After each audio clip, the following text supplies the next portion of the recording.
परमात्मा की भक्ति में रुचि नहीं रही। अब तो भक्ति और आस्था अंतिम सांस गिने थी।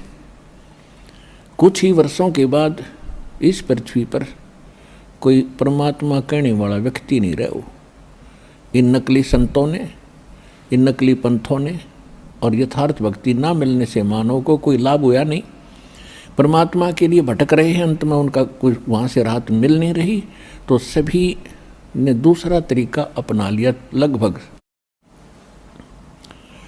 टेंशन परमात्मा से दूर होती है जब कर्म संस्कार बुरा खत्म हो जाएगा। टेंशन खत्म होगी, चाहे किसी प्रकार की है, रोग की है या अन्य कोई और कहानी है, कोई कारण है या कर्ज है, तो जब तक वो परमात्मा मिलेगा नहीं तो वो कर्म नहीं कटे।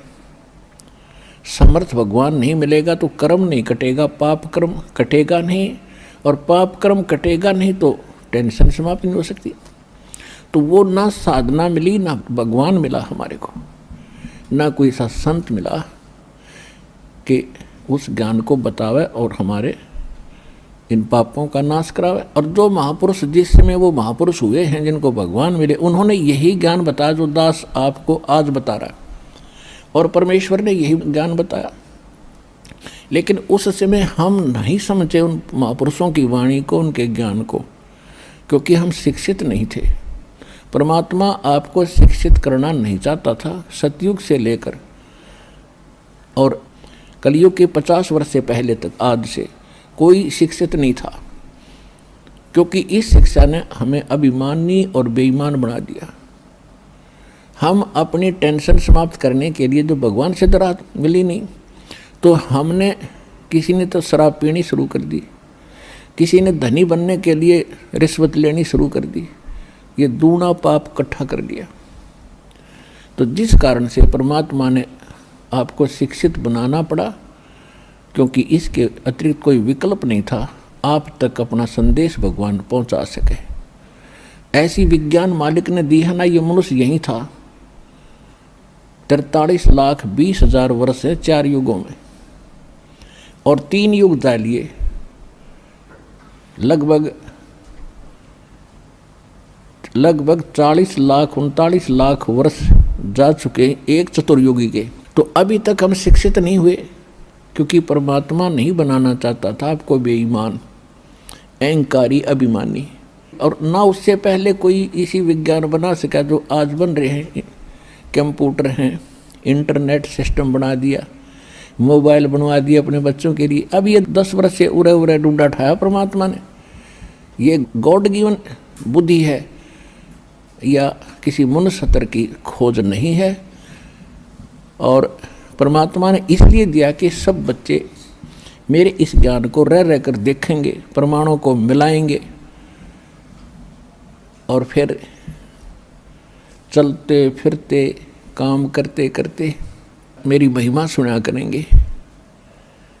क्योंकि हम बिजी घने हो गए, बहुत हम व्यस्त हो गए।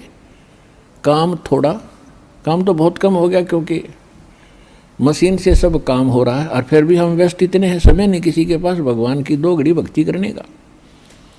इस विज्ञान ने चक्कर काट दिया, इस माया की हवस बढ़ गई हमारे अंदर।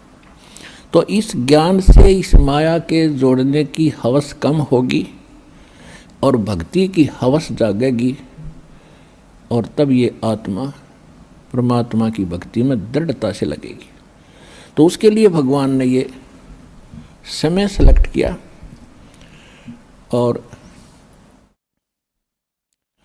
वो सच्चा ज्ञान, सच्ची भक्ति, यथार्थ भक्ति विधि आज इस दास को उपलब्ध कराई। और साथ के साथ अभी सन 1994 में दास को आदेश हुआ था दीक्षा देने का। अब उसके तुरंत बाद ही 5-7 वर्षों के बाद ही ये टीवी चैनल बन गए और इनकी बाढ़ सी आ गई। तो काल ने अपना दाव खेला कि इन सभी टीवी चैनलों पर अपने दूतों से नकली ज्ञान प्रचार करना शुरू करवा दिया। और फिर जब हमारा नंबर आया सन 2003 में, हमने कोशिश की थी आस्था चैनल पर 3-4 महीने चला था। यदि उस समय ये ज्ञान 6 महीने और चल जाता, सारी उथल पुथल हो जाती, सारा विश्व जाग जाता। तो इन नकली संतों को, इन नकली आचार्यों और शंकराचार्यों को चिंता बन गई कि अगर ये ज्ञान जनता तक पहुंच गया तुम्हारी छुट्टी। ये तो इससे सिद्ध है कि ये लोग भगवान नहीं चाहते, न कल्याण चाहते किसी का, केवल स्वार्थ चाहते थे। तो वो एकदम हमारा बंद करवा दिया। कोई बात नहीं। उसके बाद ऐसा कांड करवाया, क्रोथा कांड, झूठ बोल के झूठा बदनाम किया। रामपाल निंदा करता है, वहाँ ऐसा होता है वैसा होता है। उनका उद्देश्य ये था कि इसको मिटा दे और तुम्हारी पोल ना पाट जाए और जनता का कल्याण ना हो जाए। उनका उद्देश्य यही है। लेकिन उस परमात्मा का वचन है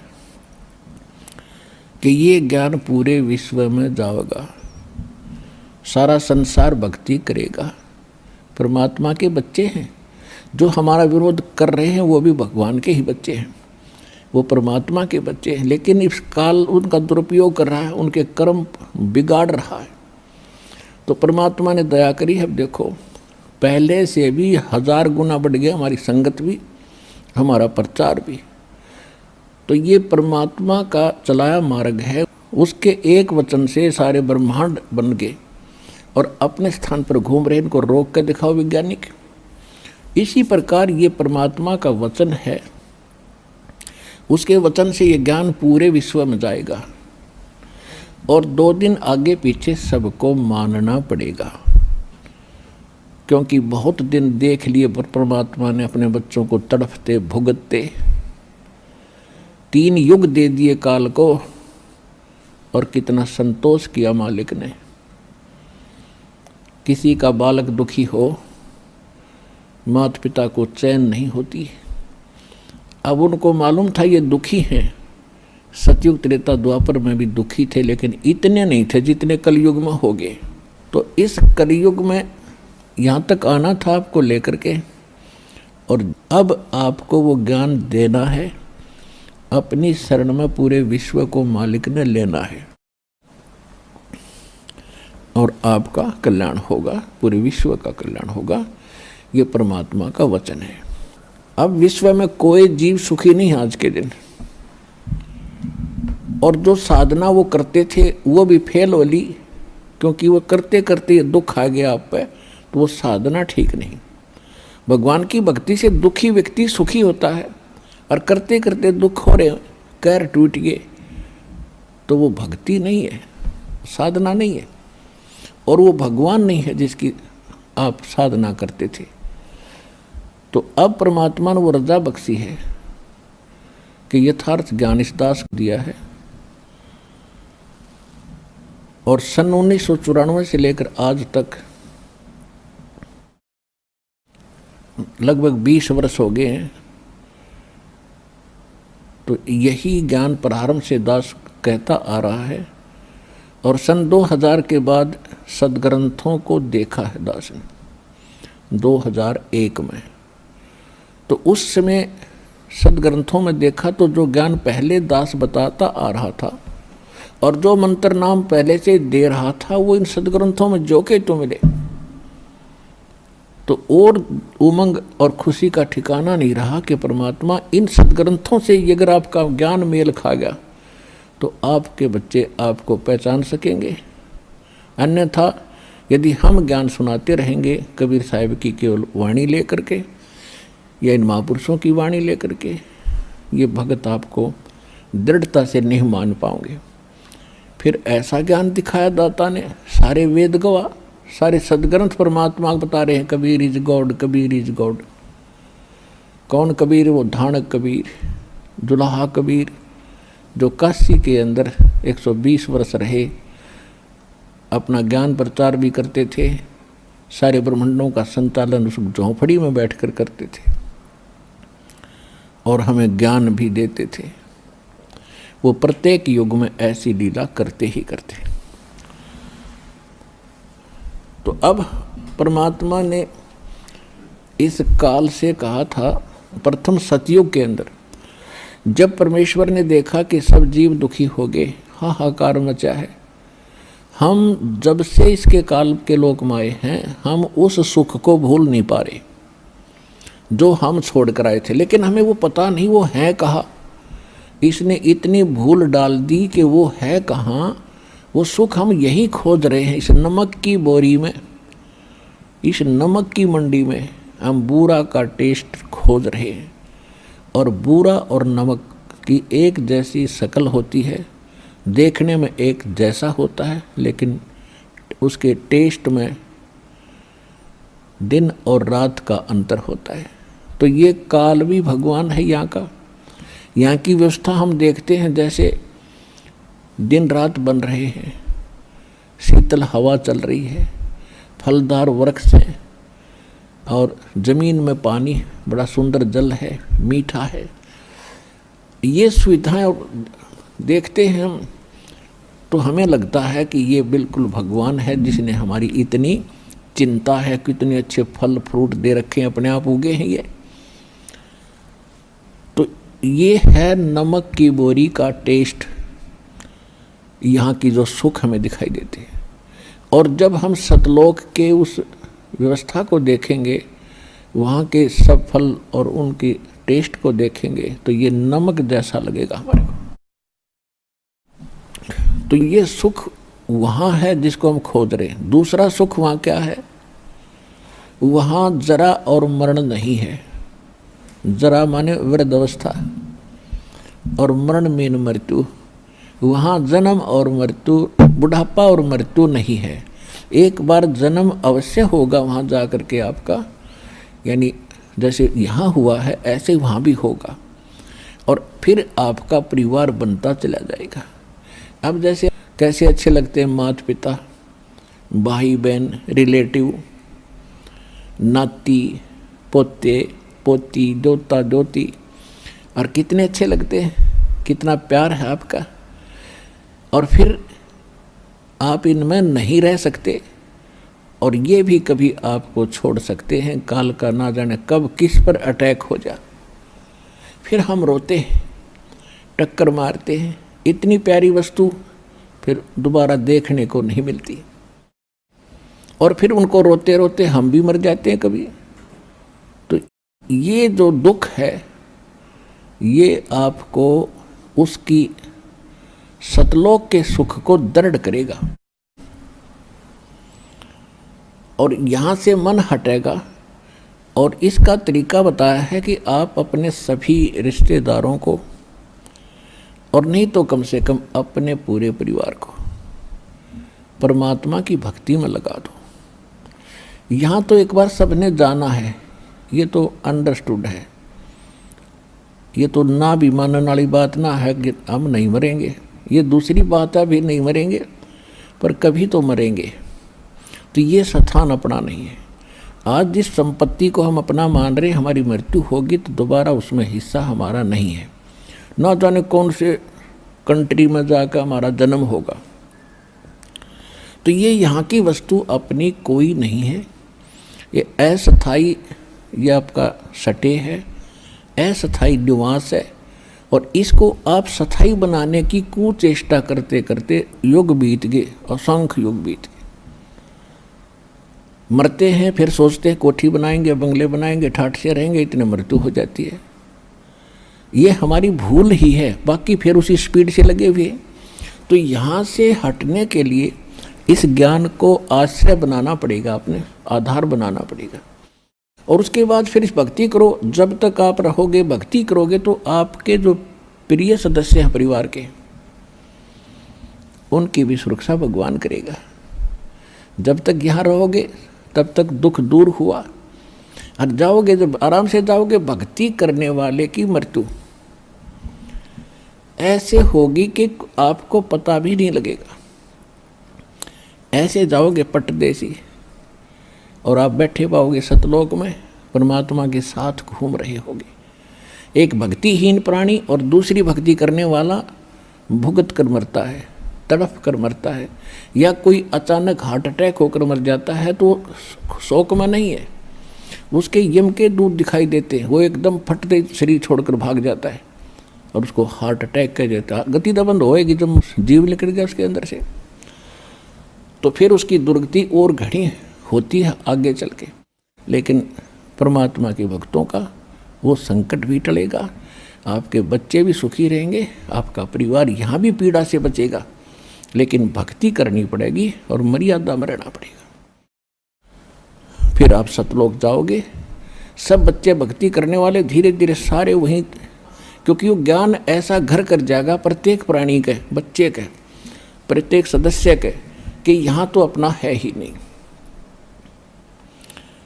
और एक ध्यान रखे, कोई प्राणी मर रहा हो सदस्य घर का, यानी शरीर छोड़ रहा हो भक्त, उसको याद दिलावे कि यहाँ संसार की इस किसी भी वस्तु में आस्था मत रखिए, नहीं तो लटक जाएगा फिर वापस। गुरुजी ने जो ज्ञान बताया है वहाँ सतलोक है, वहाँ सुरती लगा, आप भी चलो और हम भी आ रहे हैं, फिर हम कौन से सदा रहेंगे। तो उस समय उसका यहाँ से मन हटावे। अब पहले क्या करते थे, जब वो मरने लगता उसे पूछते तुझे कौन याद आता है, वो कभी कहता मुझे फलाना पोता याद आता, उसके दर्शन करा दो फिर मरूंगा। वो पोता ने बुला लेते, फिर वो मर जाता है। यानी वो आस्था फिर वहीं रहेगी, वापस वहीं आकर उस पोते का मनमाना भैंस बनकर खड़ा हो जा, या कुत्ता बनकर गली में आकर बैठ जाएगा उस पोते के, और पोता मारेगा सिर में लठ फिर। तो ये बात आपने याद रखनी पड़ेगी।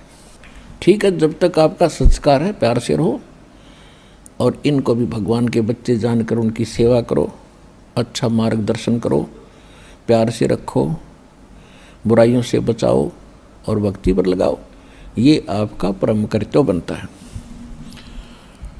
अब जो प्रसंग चल रहा है कि काल भगवान ने परमात्मा से एक वचन लिया था। परमात्मा ने जब देखा कि यहाँ जीव गणे दुखी हो गए, किसी की टांग कट रही है, किसी की माँ मर गई, किसी का पिता मर गया, कोई किसी कष्ट से दुखी है, कोई किसी कष्ट से दुखी है, कोई गधा बन गया, कोई कुत्ता बना दिया। ये परमात्मा को आपकी जो पुकार वहाँ मालिक के चरणों में पहुँची, हाहाकार मची।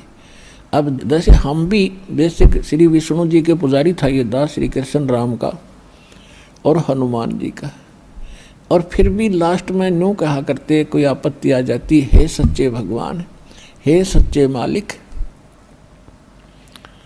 यानी इनसे हटकर वृत्ति कहीं और जाती थी सच्चे मालिक पर। हम उसको अब पता चला ये सत साहिब जिसे कहते हैं, यही है वो सच्चा मालिक, यानी रियल गॉड, वास्तव में परमात्मा। अब पता चला वो सच्चा मालिक कौन है, और वही सब दुख निवारण करने वाला है। तो उस सच्चे मालिक ने हमारी पुकार सुनी। तो परमात्मा प्रथम बार जब इस काल की सृष्टि में आए, तब इस काल भगवान ने परमात्मा से विवाद किया था, क्योंकि परमेश्वर अपने पुत्र जोगजीत के रूप में थे। तो उसने, काल ने ये सोचा कि ये जोगजीत आया है तो परमात्मा का कोई संदेश लाया होगा। ये यहाँ का जो भगवान है परमेश्वर से बहुत डरता है, कबीर भगवान से, उस सच्चे मालिक से। जैसे गरीबदास साहिब जी ने अपनी वाणी में कहा है कि काल डरे करतार से, जय जय जय जगदीश, और जोरा जोड़ी झाड़ता पग रद डारे शीस। तो ये उस परमात्मा से बहुत डरता है। अब उसको ये पता लगा कि जोगजीत मेरे लोक में आया है तो कोई बात विशेष है। तो उसने पहले कारण पूछा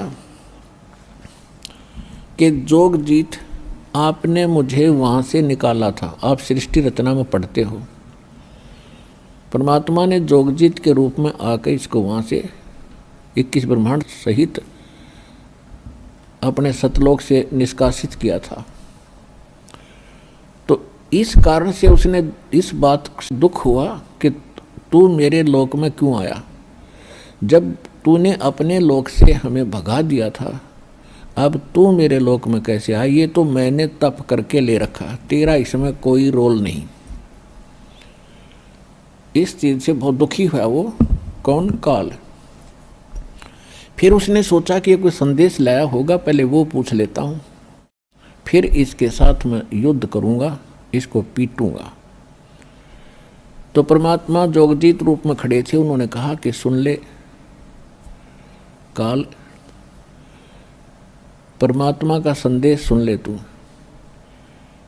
आपने ऐसा जुल्म कर दिया है, परमात्मा की आत्माओं का क्या हाल कर रखा है, हाहाकार मचा रखी, समय पर इनको टूक नहीं, और कैसी इनकी स्थिति कर रखी है, ना कोई इनकी सुरक्षा है, कोई किसी की माता मर गई, किसी का पिता मर रहा है, कोई पशु बना दिया, कोई कुत्ता बना रखा है। ये हालत भगवान से देखी नहीं गई, इसलिए मैं आया हूँ और सुन ले उसका संदेश।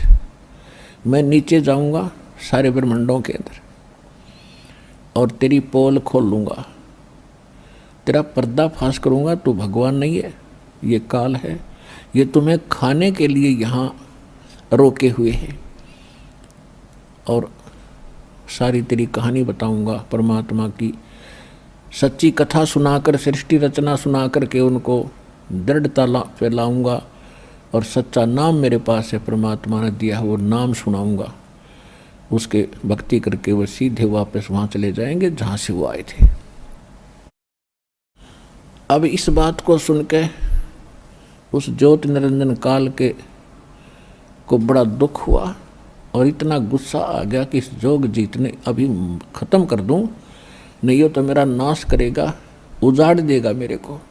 यदि नीचे के प्राणियों को परमात्मा का ज्ञान हो गया तो ये सब भाग जाएंगे और तू यहाँ अकेला रह जाएगा और तेरा बाग उजड़ जाएगा, तेरी खेती खत्म हो जाएगी। ये तो हमने खेती बना के पाल रहा है, सत्कर मान लियो आपको।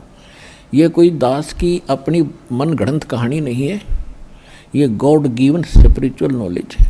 खुद परमात्मा ने आके बताया है कि तुम यहाँ जन्म मृत्यु में क्यों दुखी हो, कि इसको 1 लाख मानव शरीरधारी प्राणी नथ खाने पड़ते हैं, और जिस कारण से यो आपको यहाँ पाले हुए हैं, जैसे कसाई बकरे पालता है। पुण्यात्माओं, जिस दिन आपका यह भांग उतर जाएगी ना, इस यहाँ का नशा उतर जाएगा इस काल का, ये झूठे व्यवस्थाओं को आप देख करके भूले फिरते हो, कोई मंत्री बन गया, कोई महामंत्री बन गया और भटक रहे हैं, सारा दिन इस खिलौनों से खेल कर जीवन नाश कर जाते। आज तो महामंत्री बन गया, प्रधानमंत्री बन गया, सारी पृथ्वी का पति बन गया, अगले जन्म में क्या होगा? गधा बनेगा। वह कहाँ जाएगी तेरी प्रभुता? तो परमात्मा ने अपने बच्चों का अगला दुख दिखाई दे है, और हमें ज्ञान हो गया, हमें भी इनका अगला नेक्स्ट कदम दिखाई देता है, कुएं में गिरेंगे जाते ही। तो हम चाहते हैं इनको इनके हाथ पकड़ लें, कुएं में ना गिरने दें, इनको सत भक्ति और सत्ज्ञान बता के यथार्थ भक्ति और यथार्थ कमाई या भक्ति की इधर रुचि पैदा करें। ये हमारा कर्तव्य बन गया भगवान के आदेशानुसार। तो इस काल ने आपको ऐसे पाल रखा जैसे कसाई बकरे पालता है। अब आप देखते हो कसाई के बकरों को, बकरे और बकरी नर मादा दोनों इकट्ठे छोड़ देता है, एक बड़ा हा चरागाह बना देता है, खेत घास फूस झाड़वों जड़ों वाला, और उसके चारों तरफ बाड़ लगा देता है, एक शेड बनाता है, एक झोंपड़ी उनके लिए गर्मी सर्दी से बचाने के लिए, और एक सरोवर बना देता है, तालाब वहाँ पर उनके पानी पीने के लिए, वहाँ चरते हैं, पानी पीते हैं, गर्मी सर्दी से बचने के लिए वृक्षों के नीचे या शेड के नीचे आ जाते हैं। और वो कसाई जब जाता है उन बकरों के पास तो ये समझते हैं, या कसाई के नौकर जाते हैं तो वो ये भोली प्राणी ये समझते हैं कि बड़े दयालु हैं, सारे हमारी कितनी केयर टेक करते हैं, कितनी देखभाल कर रहे हैं और कैसी सुविधा दे रखी है, तो वो बहुत नेक स्वामी नजर आते हैं।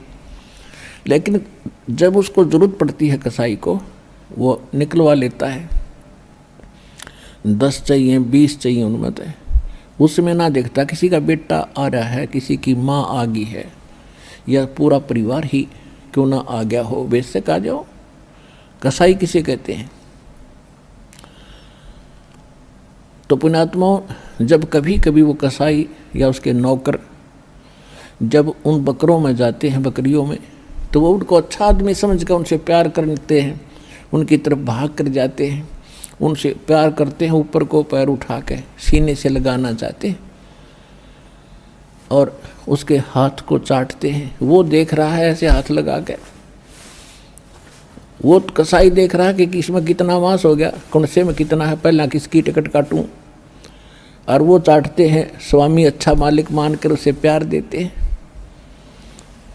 तो परमात्मा बताते हैं कि आप इन सुविधाओं को देखकर ये मान बैठे हो कि भगवान बड़ा दयालु है, और फिर कर के कर तोल देता है। किसी का परिवार नष्ट हो गया, कितने महामारी आ गई, कितना फ्लड आ गया, कहीं रोग से, कहीं दुर्घटना से हाहाकार मची है, या अन्य किसी बीमारी से, तो उस समय आपकी बुद्धि इतना काम नहीं करती, वो बिजली क्यों गिर गई इस परिवार पे। हम सोचते हम नहीं मरेंगे, हम ठीक ठाक हैं। उस दुर्घटना से पहले वो भी ठीक ठाक मान रहे थे। तो यह भूल मिटेगी इस सत्संग से, क्योंकि ये सत्संग है और भगवान का दिया हुआ बताया हुआ ज्ञान है, 100% सत्य है। हम व्यवस्था दूसरी में घने दिनों से रचे हुए हैं, तो हमारा देर से बुद्धि में स्वीकार्य होती है कि ये ऐसे कैसे होगा, ये कैसे खाता है, शरीर तो यहाँ रह जाता है। जैसे आपने बादाम देखे होंगे, बादाम ऊपर का कवर खाने का नहीं होता, अंदर गिरी होती है। इसी प्रकार ये बॉडी जो ऊपर की है, ये तो अंदर गिरी बनाने के लिए कवर है, यानी सूक्ष्म शरीर है इसके अंदर। उसके अंदर हम सारे जीवन में जो खाते हैं, पीते हैं और जो भी व्यसन करते हैं, उन सब का अंश उस सूक्ष्म शरीर में लिप्त हो जाता है।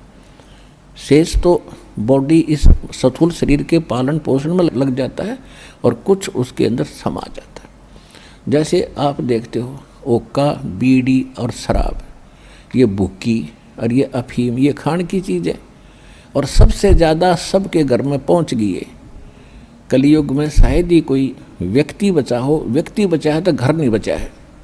तो ये क्यों खा रहे हैं? क्योंकि ये मन है, इसने अपना एजेंट छोड़ रखा है, काल का दूत है ये दूसरा रूप काल का समझो। और ये चाहता है कि ज़्यादा टेस्ट ये खाए, हुक्का पाड़े, तम्बाकू पीवे, खावे, इसका उतना ही अंश उसमें जाएगा सूक्ष्म शरीर में। और फिर उनको भून कर एक तपतशिला बहुत बड़ी तई सी है पत्थर की, उस पर डाल देता है 1 लाख प्राणियों को, सूक्ष्म शरीर को। ये स्थूल शरीर यहाँ रह जाता है। इसके हम अंतिम संस्कार में लगे रहते हैं, कभी इसका पिंड भरवाते हैं, कभी गंगा में डलवाते हैं, कभी 13 करते हैं, और वो तपस्या भुना जा रहा होता है। तो फिर उसमें से जो गंध निकलता है, उन सूक्ष्म शरीर को भून कर, जीव मरता नहीं सूक्ष्म शरीर में, लेकिन दुख घना होता है, उसको ये काल खाता है। जिस कारण से आपको यहाँ ये पाले बैठा, रोके बैठे।